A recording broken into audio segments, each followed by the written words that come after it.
એટલે ત્રણેય દેવતાઓ બ્રહ્મા બ્રહ્માની બન્યા છે, વિષ્ણુ લક્ષ્મીજી બન્યા છે અને મહાદેવજી પાર્વતીજી બન્યા છે. અને આ બાજુ ત્રણેય ભગવતીઓ. અને જ્યાં એ મણિદ્વીપ ધામની અંદર ત્રણેય ભગવતીઓએ માના દર્શન કર્યા અને પછી ત્રણેય દેવીઓ દેવતાઓ દેવી બની ગઈ.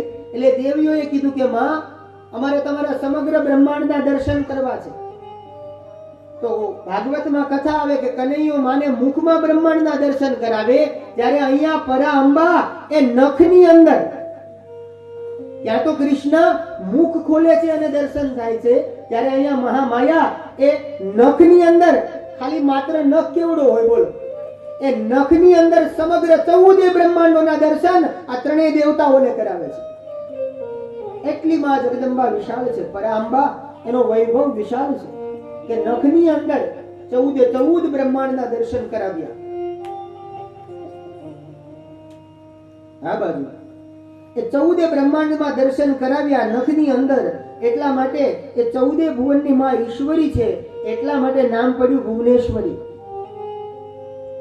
બાદ ત્રણેય દેવતાઓ એ વારાફરતી એ આ ભુવનેશ્વરી માની સ્તુતિ કરે છે અને પ્રાર્થના કરે છે. સ્તુતિ કરીને એમાં સૌ પ્રથમ ભગવાન નારાયણે આ ભુવનેશ્વરી માની સ્તુતિ કરી છે કે જગદંબા ભુવનેશ્વરી કેવા લાગે છે.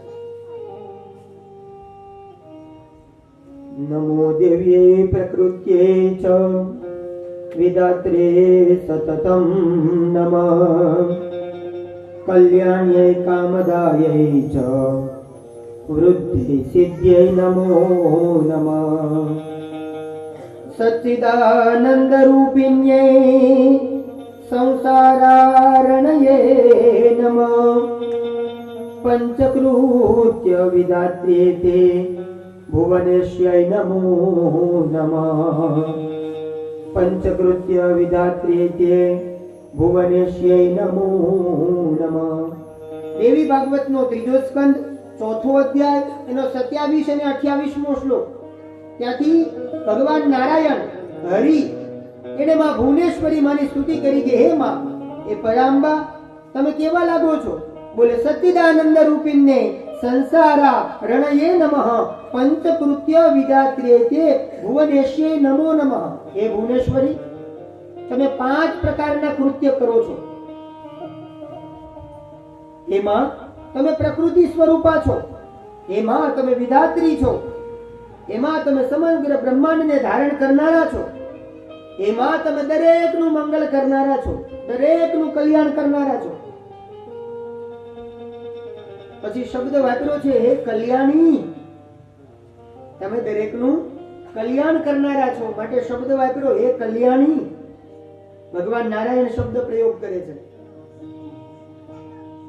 તમે બધાની મનોકામનાને પૂર્ણ કરો છો, ભક્તોના અનિષ્ટોને સિદ્ધ કરો છો, નવનિધિ અને અષ્ટસિદ્ધિ દેનારા હે પરાંબા.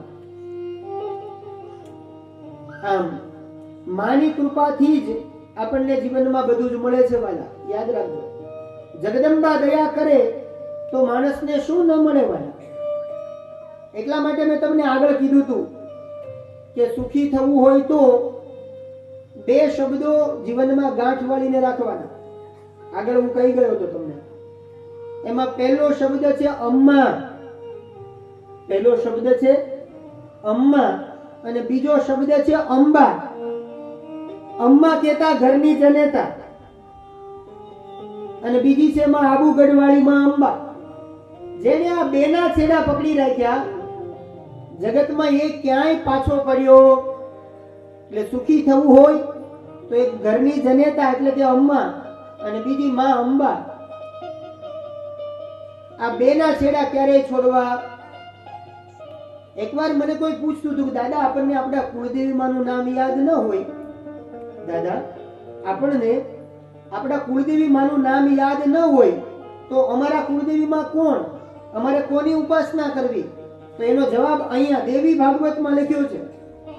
અહીંયા વેદવ્યાસ ભગવાન એમ કહે છે, જો તમને તમારી કુળદેવી માનું નામ ના આવડતું હોય, તમને યાદ ન હોય કે તમારા કુળદેવી માં કોણ છે, તો તમે આબુના ડુંગર ઉપર બેઠેલી માં આરાસુરી માં અંબાને તમે તમારી કુળદેવીમાં માની અને જો એનો છેડો પકડી રાખશો તો માં અંબા તમારું મંગલ કરશે. કારણ કે અંબામાંથી તમામ દેવીઓ એની ઉત્પત્તિ થઈ છે. એટલા માટે શબ્દ કેટલો મજાનો અંબા. પહેલા આપણે મમ્મીને શું કહેતા? એકદમ ગામ થઈ અને કાઠિયાવાડી શબ્દ. પહેલા આપણે મમ્મીને શું કહેતા? બા કહેતા. અને એ શબ્દ બહુ મજાનો હતો વાલા. એ બા માંથી પછી મમ્મી થયું. મમ્મી શબ્દનો ક્યારેક ગૂગલમાં અર્થ જોજો. હું થાય નહીં મને કહેજો. તમે કહેતા હોય તો કહું. કાંઈક તો સુધરો મારા વાલા, કાંઈક તો સુધરો. ઇજિપ્ત નામનો એક દેશ છે. ઇજિપ્ત, જેટલી મને ખબર પડે છે, ઇજિપ્ત નામનો એક દેશ છે. અને ત્યાં કોઈ પણ વ્યક્તિ દિવંગત થઈ જાય તો એને જે રાખવામાં આવે ને, મરી જાય પછી એને જે રાખવામાં આવે એને એ લોકો મમ્મી કહે છે. બોલો, હવે સારી વાત તમારી. બરાબર બોલું છું ને? જેટલી મને ખબર પડે છે એટલી હું. તો મારે તમને કેવું છે એમ કે આપણે જે બા કહેતા અને જે મીઠાશ મળતી ને વાલા, અથવા તો માં, ચાલો આપણે સારો શબ્દ લઈએ. બા કહેતા જો તમે શરમાતા હો, એમાં તમને તકલીફ પડતી હોય તો આપણે માં રાખીએ ને ખાલી. અને એક ખાલી માં આમ લખો ને તમે, માં, એક ખાલી માં શબ્દ લખવાથી દુનિયાના તમામ પ્રકારની સુખાકારી જો સમાઈ જતી હોય તો એ માત્ર એ પરાઅંબા માં શબ્દની અંદર છે.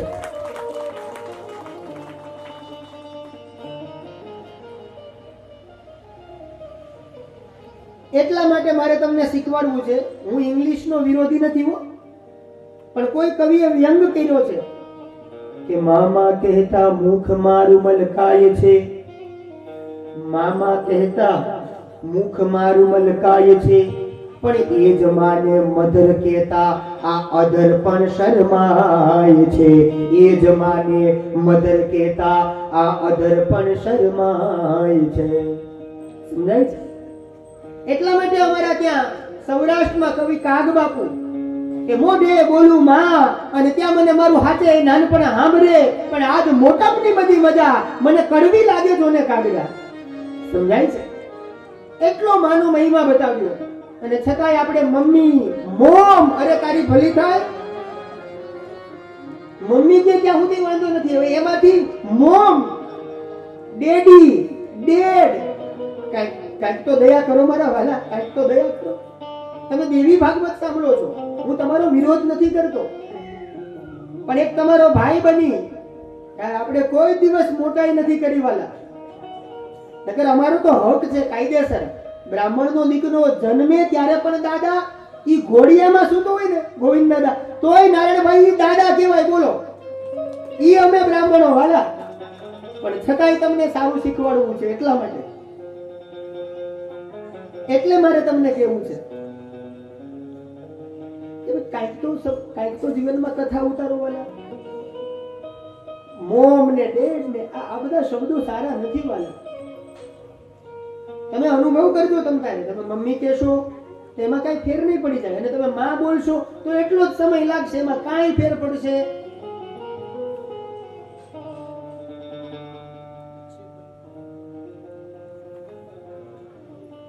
કે જે મસ્તી હોય છે આંખોમાં, કોઈ કવિ કહે છે માં એટલે કોણ? કે જે મસ્તી હોય છે આંખોમાં તે સુરાલયમાં નથી હોતી, અમીરી ક્યાંય અંતરની મહાલયમાં નથી હોતી. શીતળતા પામવાને તું દોટ કામ કે છે માનવી. શીતળતા પામવાને તું દોટ કામ કે છે માનવી, પણ જે હોય છે માની ગોદમાં એ હિમાલયમાં નથી હોતી. જે હોય છે માની ગોદમાં એ હિમાલયમાં નથી હોતી. સમજાય છે? આપણે બધા નસીબદાર છીએ કે આપણે દેવી ભાગવત કથા સાંભળીએ છીએ વાલા.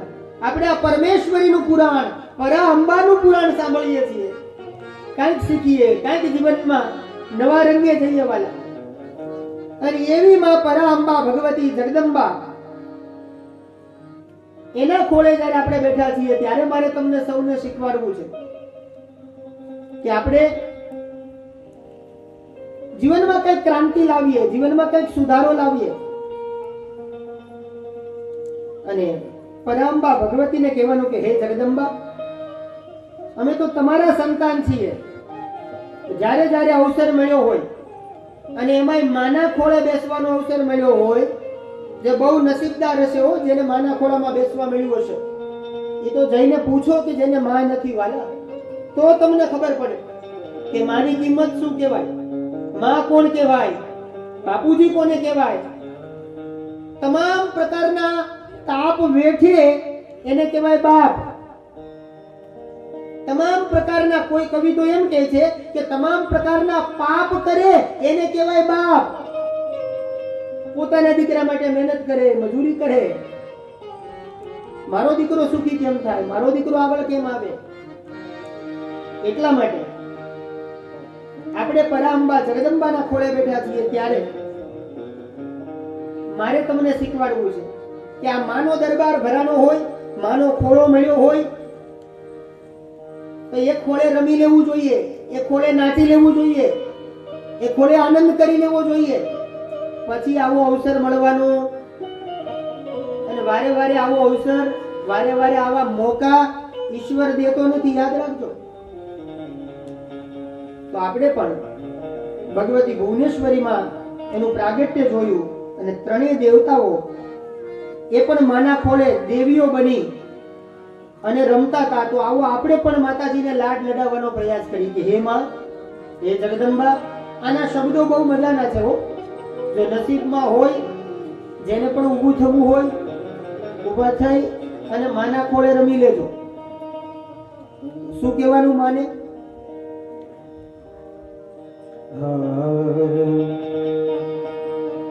કે આજ તારે ખોળે રમવાને અંબે માં અમે દોડી આવ્યા. આજ તારે ખોળે રમવાને અંબે માં અમે દોડી આવ્યા. આજ તારે ખોળે રમવાને અંબે માં અમે દોડી આવ્યા. આજ તારે ખોળે રમવાને અંબે માં અમે દોડી આવ્યા.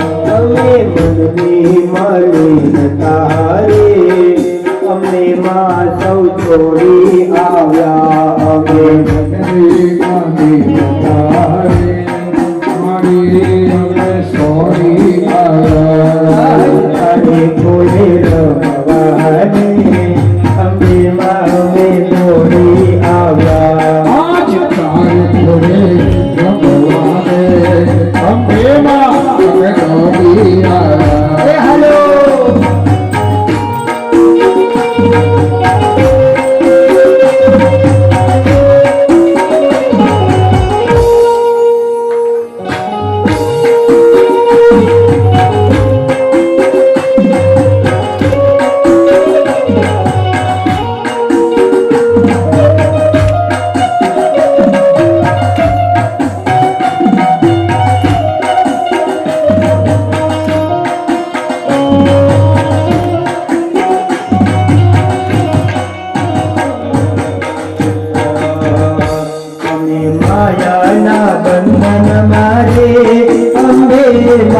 બંધાઈ ગયા.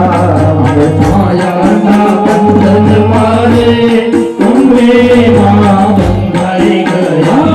અમે માયાના બંધન મારે અંબે માં બંધાઈ ગયા. માયાના બંધન મારે અંબે માં બંધાઈ ગયા. આજ તારી દયાથી રે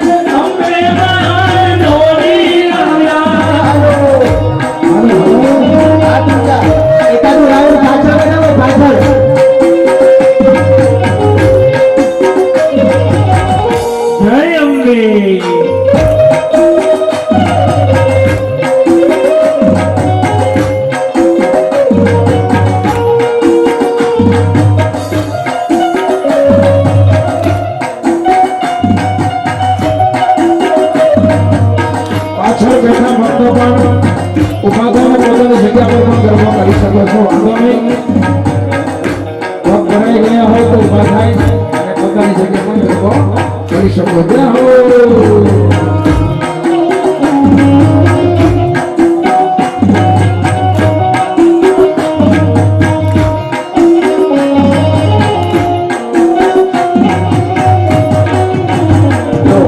જગદંબાએ મને તમને જીવન આપ્યું, એ જીવનની અંદર આપણે એના ઉપકારોને ભૂલી ગયા છીએ, એટલા માટે તમને યાદ અપાવું છું.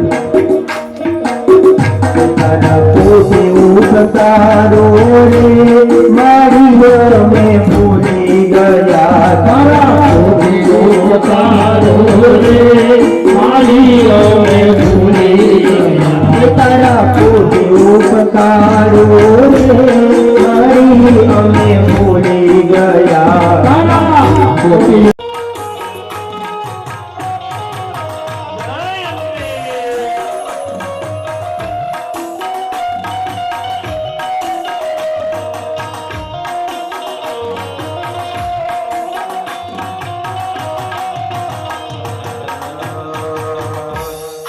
મોહ કેરી મટકી રે જીવન આખું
કી જલારામ બાબાની જય. દોડી આવ્યા આજે તારે ખોડે રમવાને અમે માં અમે દોડી આવ્યા. જેમ એક દીકરો માની ગોદની અંદર માના ખોળાની અંદર આનંદ કરતો હોય કિલોલ કરતો હોય એમ અહીંયા ભગવાન નારાયણ મારે ખાલી વામન દાદાને 1100 અને આ દાદી મને કેટલા હજી જેને એમ આમ હૃદયમાં ભાવ જાગતો હોય ને કે આ બધાયનું નામ અહીંથી બોલાતું હતું અને કાલ આપણું નામ તો આવ્યું જ નહીં એવા આમ ખીચામાં હાથ નાખજો આમ નાખજો. ખબર નથી ઘણા ઘણા વ્યક્તિ તો આમ ખીચામાં હાથ નાખવાનું કહી દે એટલે આમ હાથ નાખ્યા પછી બહાર જ નથી કાઢતા. ખબર ની અંદર આમ લોહી ચુંબક હોય ને આમ ચોંટી જતમાં એવું કદાચ એવાય ખીચા આવ્યા આવે બોલો.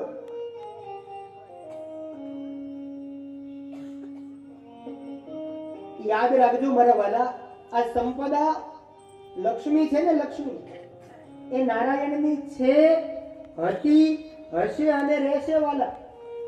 એમાં હું દેવા વાળો કોણ હું માંગવા વાળો કોણ ને તમે દેવા વાળા કોણ વાલા. પણ જેના નસીબમાં હોય જેના ભાગ્યમાં હોય એનું આ પટાંગણની અંદર નામ બોલાય. એક 1100 રૂપિયા એમ અહીંયા દાદીમાં ટપાલમાં લખે છે મૂળ વાત ઉપર આવો કે તમે બધાના કામ કર્યા અને મારે ખાલી એક 700 રૂપિયાની જરૂર છે તો શું તમે આ મારી અરજ નહીં સાંભળો? ટપાલ લખી અને પછી એડ્રેસ તો લખવું પડે ને એટલે એડ્રેસ લખ્યું એને કે મુકામ પોસ્ટ વૈકુંઠ ધામ અને નામ લખ્યું વસુદેવ નંદન અથવા તો નંદ નંદન નામે લખવું પડે નકર તો કાગળ કોને દેવો. અને સરસ મજાનો દાદી માએ આવો ટપાલ લખી અને પછી ગામમાં પેલા જૂની પોસ્ટ લાલ કલરની આવતી કરી ટપાલ પેટી અને ટપાલ પેટીમાં આપણે પોસ્ટ કરી દેતા એટલે કાગળ નાખી દેતા પધરાવી દેતા દેશી ભાષામાં. પણ આ માડીને ભરોસો કેટલો હું તમને કહેવા એમ માંગુ છું. અને એને ટપાલ લખી ભરોસા સાથે એને ટપાલ પેટીમાં પધરાવી અને આ બાજુ પેલા પોસ્ટમેન બીજા દિવસે જ્યારે આવ્યો એટલે રોજના એના નિત્ય નિયમ પ્રમાણે એને ટપાલ પેટી ખોલી અને ટપાલ પેટીમાંથી જેના નામના કાગળ હતા ને મગનભાઈ ને છગનભાઈ ને રવજીભાઈ ને જેના હતા એ બધાને પહોંચાડ્યા. પણ પછી છેલ્લે આ ટપાલ જોઈ મુકામ પોસ્ટ વૈકુંઠ ધામ. પોસ્ટમેન ગભરાનો મારા દાદા હમણાં વૈયા ગયા છે ઈ વૈયા ગયા એને 3 વર્ષ થઈ ગયા છે એને શ્રાદ્ધમાં ભેળવી દીધા છે. હવે આ ટપાલ હું ક્યાં જઈને આપું? પછી વિચાર કર્યો કે ગામમાં હમણાં કોઈ જાય એમ નથી કોઈની ટિકિટ ફાટે એમ નથી નકર આપણે વિચાર કરીએ કે હાલો કોઈ ટિકિટ ફાટવા એવું કઈ હોય તો આપણે એને આપી દઉં તો ઈ પહોંચાડી દે. પોસ્ટમેન વિચાર કરે છે કે આ કાગળ મારે કોને આપવું આ ટપાલ મારે કોને આપવું. આ પોસ્ટમેનમાં પણ પ આવે યાદ રાખજો મારા વાલા. આ પોસ્ટમેનમાં પણ પ આવે પરમાત્મામાં પણ પ આવે અને ભગવતી નારાયણી એનું નામ છે પરમેશ્વરી એમાં પણ પ આવે. અને હવે આજ આ પોસ્ટમેનના હૃદયમાં એ આબુના ડુંગરવાળી માં અંબાએ પ્રવેશ કર્યો કે ગાડાભાઈ તું તો પોસ્ટમેન છો તારું તો કામ છે જેના કાગળ હોય એને તારે કાગળ પહોંચાડવા જ પડે. એમ વામન દાદા તમારી આગળ પોસ્ટમેન બનીને આવ્યા છે વાલા. જો સમજાય તો તમારી આગળ બ્રાહ્મણનો દીકરો ઈ પોસ્ટમેન અને અમે કોના પોસ્ટમેન છીએ એટલા માટે અમે ગાઈએ. આપણે આજે નહીં ઘણી બધી કથા છે પણ પગાર વગરના અમે પટ્ટાવાળા છીએ. અમે અમારી જાતને પટ્ટાવાળા સાથે સરખાવવા માટે તૈયાર પણ કોના પટ્ટાવાળા? પગાર વગરના અમે પટ્ટાવાળા છીએ. અમે તો તમારા કહેવાઈએ વાલા તારા ચરણોમાં આવીને રહીએ અમે તો તમારા તમારા કેવઈએ. હે રણછોડરાય, તારા ભરોસે તો ગાડું ચાલતું હોય. આજે 4 દિવસ થયા અને 4 દિવસથી આપણે કાળિયા ઠાકરને યાદ નથી કર્યા વાલા. કારણ કે આપણે તો એના નામનું ઓઢણું ઓઢ્યું છે. એટલે એને કહેવાનું કે પૈસા નથી છતાં પૈસા વાળા છીએ અમે તો તમારા તમારા કેવઈએ. લાજ જશે મારી, સંત પુનિત બાપા કહે છે કે લાજ જશે મારી તો હે ડાકોર વાળા હાસી થશે તારી. હે જગતના બાપ, તું કેમ ન સાંભળે અમારું? પણ તમને ભરોસો હોવો, તમને ભાવ હોવો જોઈએ. મને આજ સુધી એવો એક પણ દાખલો બતાવો કે મેં કોઈના માટે 2 આંસુડા પાડ્યા હોય અને અમારા વાલાએ ન સાંભળ્યા હોય. એવું બને જ નહીં મારા વાલા. પણ તમને ભરોસો તમારો આમ ખૂટવો ન જોઈએ, ધીરજ ખૂટવી ન જોઈએ. તો અહીંયા આ દાદીમાં એને પેલા પોસ્ટમેનના કાગળ નાખ્યું અને પોસ્ટમેનને હવે દયા ઉપજી. એના હૃદયમાં માં અંબા બેઠા અને પોસ્ટમેન વિચાર કરે છે, એક કામ કરું, આ કાગળ લઈને હું પોસ્ટ ઓફિસમાં જાઉં અને ત્યાં બધા પોસ્ટ વાળા બધા આવશે એટલે બધાને રજૂઆત કરીશ. પછી બધા વડીલો કહેશે ને એમ હું કરીશ. અને આ બાજુ આ કાગળ લઈ અને પોસ્ટમેન આવે છે. આવી અને એને બધા પોસ્ટ ઓફિસના જે કર્મચારીઓ હતા એને રજૂઆત કરી કે ભાઈ બધાય કાગળ તો દઈ દીધા, પણ આ એક અજુગતો કાગળ છે કે મુકામ પોસ્ટ વૈકુંઠ ધામ, હવે આ ક્યાં પહોંચાડવો?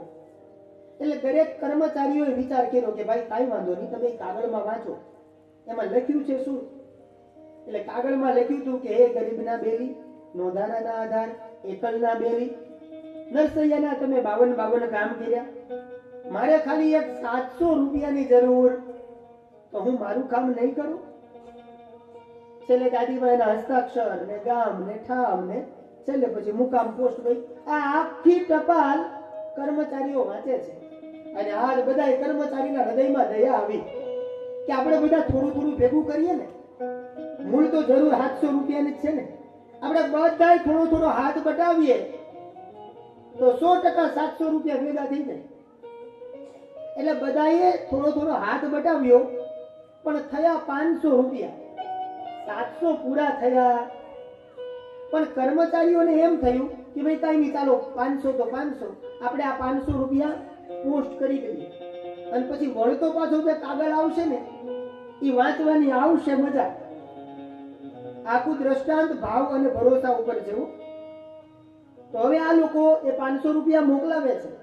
હવે જોજો આ દાદીમાના હાથમાં એ 500 રૂપિયા આવ્યા એટલે દાદીમાએ ફરીથી પાછી ટપાલ લીધી અને ફરીથી આ ભારત વર્ષની આર્ય નારી આ દાદીમાં એ ફરીથી જવાબ લખે છે કે હે ગરીબના બેલી, નોંધારાના આધાર, એકલના બેલી, હે મારા બાપ, તે તો અનેક લોકોના કામ કર્યા છે. નરસૈયાના 52 કામ કર્યા, કુંવરબાઈનું મામેરું થયું, શામળિયાના લગ્નમાં તમે ગયા, અનેક લોકોના કામ કર્યા. એ મારા નાથ, મને ભરોસો છે તમે મારા માટે નક્કી 700 રૂપિયા તમે મારા માટે મોકલાવ્યા છે, મને ભરોસો છે. પણ આ 200 રૂપિયા પોસ્ટ ઓફિસ વાળા ખાઈ ગયા. સમજાય છે? એનો ભરોસો તમે જુઓ. આ દ્રષ્ટાંતની મજા એ છે, દાદીમાં એમ કહે છે કે નક્કી તમે તો 700 જ મોકલાવ્યા હતા, નકર મારા સુધી આ 500 નો પહોંચે. પણ નક્કી આ વચ્ચેથી 200 રૂપિયા કોણ? એમ આપણું વચ્ચેથી કોક સમજ જોવાના. સમજાય તો, હૃદયમાં ઉતરે તો. એમ અહીંયા આ ભગવાન હરિ એમ કહે છે, માં જગદંબાની સ્તુતિ કરીને કહે છે કે હે માં, હું તમને સમજાવતો તો એમ કે આપણે એક કામ ન થાય અને આપણે તરત દેવ બદલી નાખીએ, આ આપણી અશ્રદ્ધા કહેવાય. શ્રદ્ધા સારી પણ અશ્રદ્ધા નકામી વાળા. જીવનમાં ક્યારે શ્રદ્ધા ડગવી ન જોઈએ. એટલા માટે હું તમને રોજ એકની એક વાત કર્યા કરું છું કે તમે જેનો છેડો પકડ્યો છે, તમે જે ગુરુના આશ્રિત છો, તમે જેનો છેડો પકડ્યો છે, યાદ રાખજો એનો છેડો કદી છૂટવો ન જોવે અને ન જોવે. અને ક્યાં સુધી? કે પાલવ પકડ્યો રે મેં તારો, પાલવ પકડ્યો રે મેં તારો, કેમ કરી ખાવાનો તું ન્યારો, કેમ કરી ખાવાનો તું ન્યારો, પણ પાલવ પકડ્યો રે મેં તારો. મરશે પુનીત પાલવ પકડી, મરશે પુનીત પાલવ પકડી. ક્યાં સુધી પકડી રાખવાનું? જ્યાં સુધી શરીરમાં પ્રાણ રહેશે ને ત્યાં સુધી અમે તમારો છેડો નહીં છોડીએ. પણ તમને ભરોસો હોવો, આ તો એક કામ આપણા થાય ને બે ન થાય એટલે આપણે ભગવાન બદલી દઈએ. વાલા આવું ક્યારેય કરવું? હા બાજુ ભગવાન નારાયણ સ્તુતિ કરે છે અને એની સ્તુતિ થી પ્રસન્ન થયા અને ત્યારબાદ હવે મહાદેવજી આવે છે અને મહાદેવજી પણ એની સ્તુતિ કરે છે. વિષ્ણુ ભગવાન સ્તુતિ કરે છે. વિષ્ણુ ભગવાન સ્તુતિ કરીને કહેવા લાગ્યા કે હે માં, જો જીવનમાં જેને પણ શાંતિ જોઈતી હોય, શાંતિ, ઘરમાં શાંતિ ન હોય એના માટે અહીંયા મંત્ર બતાવ્યો છે. તમે કહેતા હોય તો કહું, જોઈએ છે મંત્ર કઈ મફતમાં ન મળે, તમારે બધું જોવે. હા દાદા બોલો, જોવે બધું. આવું નહીં કરવાનું. કોને કોને શાંતિનો મંત્ર કોને કોને જોવે? જો પહેલા તો મારે જરૂર છે. કોને કોને જોઈએ શાંતિનો મંત્ર? આ બાકી બધાના ઘરે આમ શાંતિ જ છે કે વામન દાદા અહીંયા અમારું પલસાણા એ તો માં ભગવતી જગદંબાનું ધામ બની ગયું છે અને માં આવ્યા પછી અશાંતિને કોઈ સ્થાન જ નથી. વાલા સમજાય છે? આ તો અહીંયા આવ્યું છે એટલા માટે હું તમને કહું છું કે જેના ઘરની અંદર ઘરમાં આમ થોડો ઉત્પાત રહેતો હોય, અશાંતિ રહેતી હોય, બંને માણસ વચ્ચે વધારે પડતો પ્રેમ હોય, થોડુંક અત્યારે સમજાય, થોડુંક ઘરે ગયા પછી થાળી વાટકા ભેગા નહીં થાય ત્યારે સમજાય. પણ અહીંયા લખ્યું છે કે જીવનની અંદર જો શાંતિ જોઈતી હોય તો યા દેવી સર્વભૂતેષુ. કયો મંત્ર બોલવાનો?